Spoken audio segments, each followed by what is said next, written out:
Thank you for joining me today. My name is Grace Johnson, and I'm going to talk to you about a response training program known as A.L.I.C.E.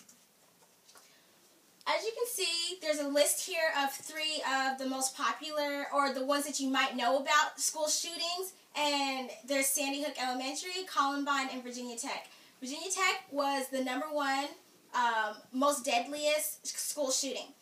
I want to talk to you within my speech. I want to tell you about what the A.L.I.C.E program is. I want to tell you the components that make up the A.L.I.C.E, and I also want to finish by telling you a few of the problems that people have with the A.L.I.C.E program. To begin, I want to show you a scenario. In this scenario, it's a real-life scenario that happened in the Virginia Tech shooting. Some of the people were passive, some of them were proactive, and I'm going to elaborate a little bit more about why the kill count went down so drastically in this scenario. So the A.L.I.C.E program was created by Greg and Lisa Crane.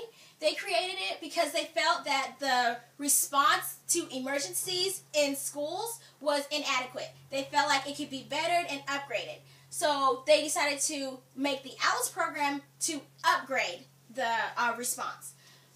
To begin, let me ask you, have you ever been, if you were placed in a situation where there's a shooter, what would be your first response? 5 of us will run away. Okay. Cry.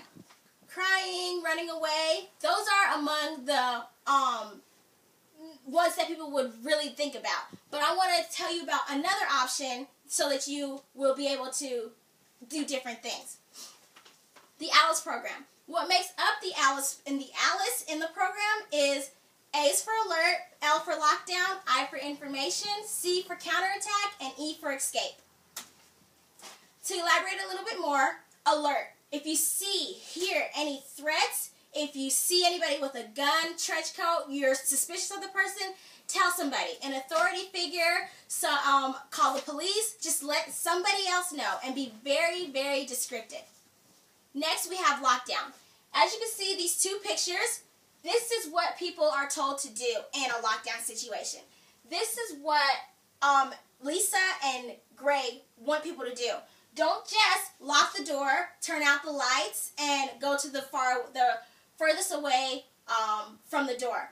Upgrade it. Add in. Barricade the doors.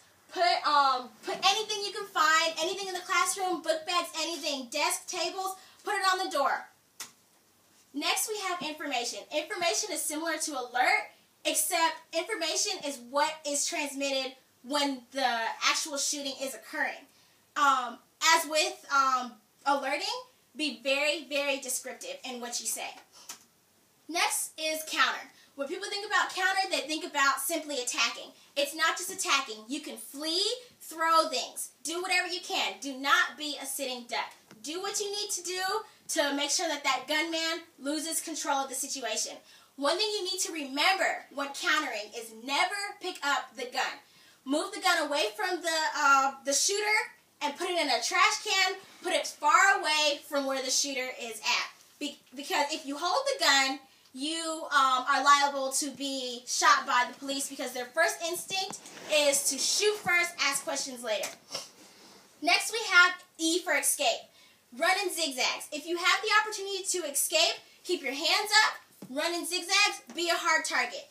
Get far, far away from the building, and also make sure before you escape to make sure that the situation is secure and the shooter is nowhere near you. Next, I want to talk about some of the problems that people have with the A.L.I.C.E program.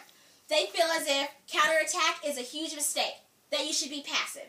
They feel that it's unrealistic for individuals to remember everything that, all the steps that happen in the A.L.I.C.E program.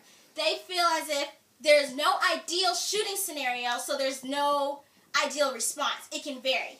And that's what the A.L.I.C.E program tells you. Tweak it. Make it so that it fits the situation at hand. And also remember, the A.L.I.C.E program is only an option. It's not what you have to do. Now let's get back to the scenario. Within this scenario, this is what happened. The shooter first began in room 211. He then crossed over to room 206, began shooting.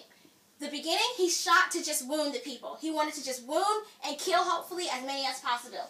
So he went from room to room to room to room. Then he went back to the room where he began and started executing the people, shooting them directly in the head. These 2 rooms sat passively. They did not barricade. They did not do anything that the A.L.I.C.E program told us to do. These rooms, after the first initial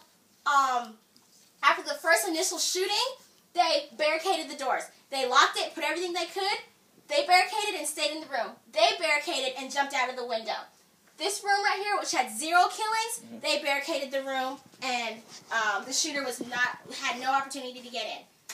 I want to finish by telling you again that I'm not here to persuade you any which way. I'm only here to inform you about what the program is, let you know, enlighten you to your options. You have many options that you can do, so tweak it, make it into your own thing. But always remember, stop, think about your options, and then react. Thank you. Okay.